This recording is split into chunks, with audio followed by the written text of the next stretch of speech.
belajar bahasa Mandarin dengan mudah. So, untuk kalian yang ingin tahu lebih lanjut bahasa Mandarin, bisa simak video kita berikut ini. Check it out! Bahasa Mandarin itu sebenarnya sama saja kayak bahasa Inggris biasanya, yang mana bahasa Mandarin itu sudah termasuk dalam 6 bahasa resmi PBB. Poin utamanya di sini ada 3. Yang pertama itu adalah lafal, yang kedua ada penulisan, yang ketiga ada pemahaman. Gimana sih Kak caranya agar cepat bisa belajar bahasa Mandarin? Jadi gini, ada 3. Yang pertama, kita tuh harus melatih kosakata. Yang kedua, kita tuh harus sering mendengarkan musik. Yang ketiga, kita tuh harus sering menonton film-film yang menggunakan bahasa Mandarin. Dipelajari dalam bahasa Mandarin, yaitu adalah nada dan lafal, pi dan hansi. Kemudian ada percakapan. Halo, jadi di sini saya akan menjelaskan kepada kalian materi tentang perubahan bunyi konsonan dalam bahasa Mandarin itu yang sudah dijelaskan oleh teman saya sebelumnya, bahwa dalam bahasa Mandarin itu penyebutan hurufnya berbeda dari huruf aslinya. Contohnya seperti huruf K atau H yang dibaca kafe yang artinya itu kopi. Ki dibaca C atau Cing yang artinya itu silahkan. Huruf Z dibaca C atau Cai Chen yang artinya itu sampai jumpa. Huruf X dibaca X atau Shin, contohnya seperti Xie yang artinya terima kasih. Huruf CH dibaca C seperti ce yang artinya ini. Huruf SH dibaca sa seperti ca yang artinya teh. Halo guys, jadi di sini saya akan menjelaskan materi tentang perubahan bunyi konsonan dalam bahasa Mandarin.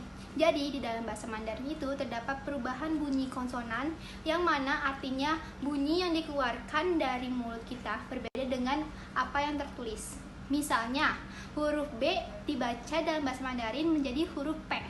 Contohnya itu babah, tertulis babah, namun dalam bahasa Mandarin dibacanya papa, yang artinya ayah.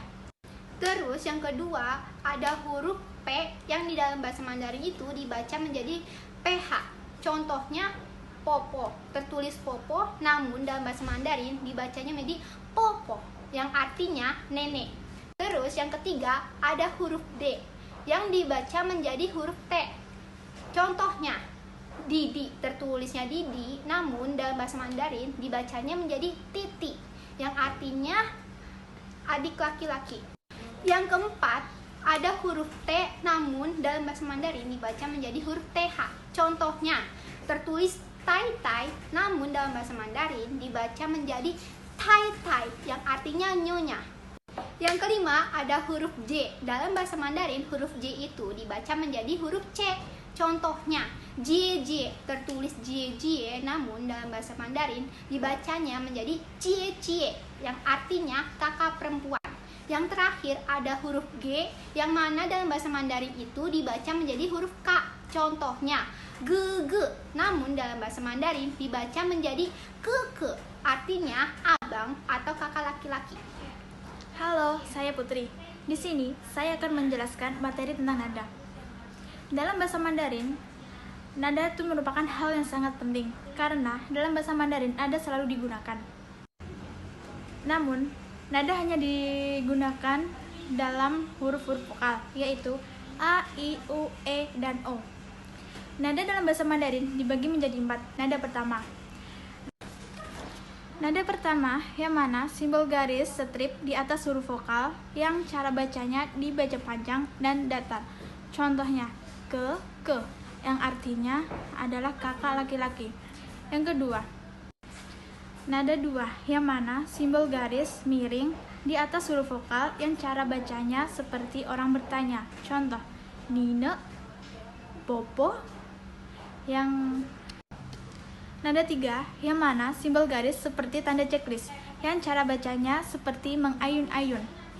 Contoh, C. Nada keempat yang mana simbol garis seperti garis miring ke kiri yang cara bacanya seperti orang marah. Contoh, Tai. Nah, di sini tuh saya akan menjelaskan tentang kosakata dalam bahasa Mandarin yang setiap harinya itu dapat digunakan dalam kehidupan sehari-hari ya. Nah, contohnya itu ada beberapa macam ya. Yang pertama itu ada kata ni hao. Ni hao itu artinya halo. Lalu yang kedua ada kata lao se. Nah, itu tuh artinya tuh guru. Ada kata xie xie. Nah, itu tuh artinya tuh terima kasih. Lalu yang keempat ada kata cecen. Itu artinya sampai jumpa. Nah, yang kelima itu ada kata tamen. Nah, itu artinya itu mereka. Lalu yang keenam itu ada kata woman. Nah, woman itu artinya itu kami atau kita. What to say meet people, kata-kata dasar dari bahasa Mandarin yaitu adalah pertama adalah wo. Wo itu saya, ni itu adalah kamu, ni men adalah kalian, lause itu adalah guru.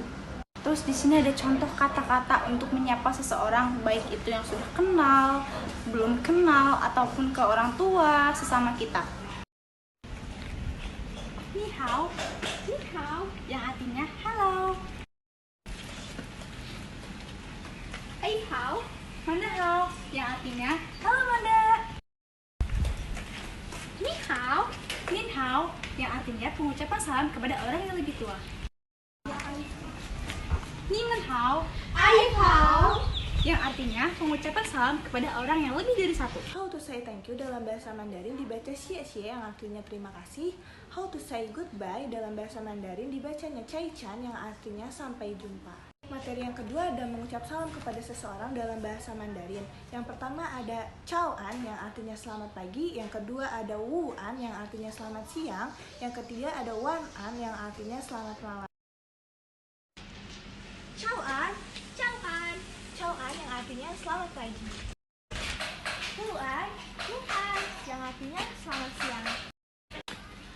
Wan An yang artinya selamat malam. Halo guys, kembali lagi dengan saya. Jadi kali ini saya akan menjelaskan materi kepada kalian semua tentang bagaimana sih cara kita menanyakan kabar kepada seseorang dan menjawab pertanyaan tersebut dalam bahasa Mandarin. Jika kalian ingin menanyakan kabar seseorang dalam bahasa Mandarin, kalian cukup mengucapkan kalimat ni hao ma yang artinya apa kabar kamu atau bagaimana kabar kamu. Dan jika kita ingin menjawab pertanyaan tersebut, kita cuma butuh dua jawaban. Yang pertama, jika kita sedang baik-baik saja, dan yang kedua, jika kita sedang tidak baik-baik saja. Jika kita keadaannya sedang baik-baik saja, kita cukup menjawab dengan wo hen hao. Wo hen hao itu artinya aku baik-baik saja. Dan yang kedua, jika kita sedang tidak baik-baik saja, kita cukup menjawab dengan wo pu tai hao yang artinya aku sedang tidak baik-baik saja. Materi yang selanjutnya adalah bagaimana sih cara kita menanyakan balik kabar orang lain yang sudah menanyakan kita. Nah, kita tuh cukup mengucapkan kalimat nine yang artinya kalau kamu atau bagaimana kamu. Nah, orang tersebut cukup menjawabnya dengan wo yin hen hao yang artinya kabarku juga baik, aku juga baik-baik saja. Materi selanjutnya adalah bagaimana sih cara kita menanyakan kabar seseorang padahal kita tuh sudah tahu kalau dia tuh sedang tidak baik-baik saja. Nah, kita cukup dengan mengucapkan kalimat ni sheti hao ma yang artinya kamu tidak apa-apa. Dan orang yang diberi pertanyaan tersebut cukup menjawab dengan kalimat wo sheti pu hao yang artinya kesehatan saya kurang baik. Manda hao, atu hao, ni hao ma, wo hen hao. Ni hao ma yang artinya apa kabar Manda? Wo hen hao yang artinya aku baik-baik saja. Manda hao, Atu hao, ni hao ma. wo pu tai hao yang artinya aku sedang tidak baik-baik saja. Manda hao, Atu hao, ni hao ma. wo hen hao. Nina Wo hen hao. yang artinya kalau kamu, Aku baik-baik saja. ai hao, Manda hao, ni sheti hao ma wo sheti pu hao. yang artinya kamu tidak apa-apa. Dan kesehatanku lagi kurang baik. Jadi, kali ini saya akan menjelaskan tentang kosakata dasar yang terdiri dari ta, dia, woman, kami, nimen, kalian, tamen, mereka, se adalah pengyo, teman. Contoh kalimat dari kosakata tadi adalah ta se wo pengyo, dia adalah teman saya. Ni men se wo pengyo, kalian adalah teman saya. Tamen se wo pengyo, mereka adalah teman saya. Wo men se ta pengyo, kami adalah teman dia. Yang kedua, saya akan menjelaskan tentang kalimat yang menunjukkan tentang profesi. 我是老师, aku adalah guru. 我是学生, aku adalah murid. 我们是护士, kami adalah perawat. Kita kembali lagi bagaimana kita menanyakan nama seseorang. Seperti ini contohnya. Ni xiao son me min xi, yang artinya siapa nama kamu. Lalu ada kata wo xiao Shanti, yang artinya nama saya Santi. Nah, saya akan memutarkan contoh video berikut. Ni hao. Ni hao. Wo xiao min xi, 我叫Amanda. yang artinya siapa nama kamu. Halo guys. Sekian dari video yang telah kami buat. Semoga ilmu yang kami berikan kepada kalian mudah dipahami dan mudah dimengerti. Amin. 谢谢，再见。